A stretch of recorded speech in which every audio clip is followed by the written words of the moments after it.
Présidentielle 2020, modification de la Constitution, M. Assou Adou met en garde Alassane Ouattara et l'invite à sortir de l'histoire de la Côte d'Ivoire par la grande porte. Plus de détails après le générique. Avant de commencer, n'oubliez pas de vous abonner et d'activer la cloche de notification, car cela va vous permettre de ne plus manquer les prochaines vidéos.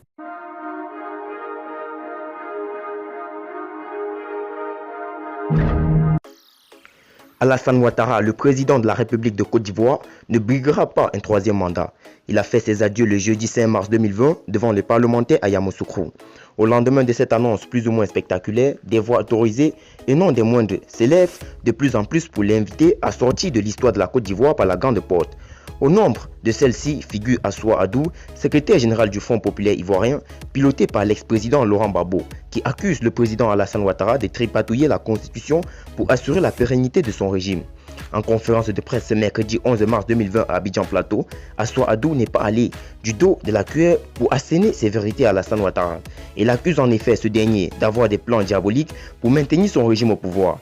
Si Ouattara veut avoir la chance de partir par la grande porte, il faut créer les conditions d'une élection transparente.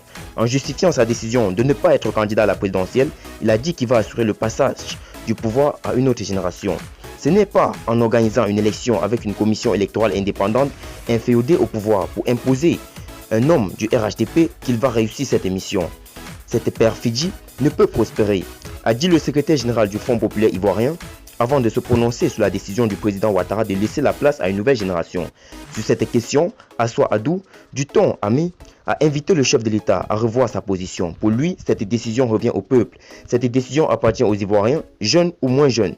En démocratie, c'est le peuple qui désigne son président et ses représentants, a soutenu le numéro 2 du Fonds populaire ivoirien de Laurent Gbagbo. Nous y reviendrons.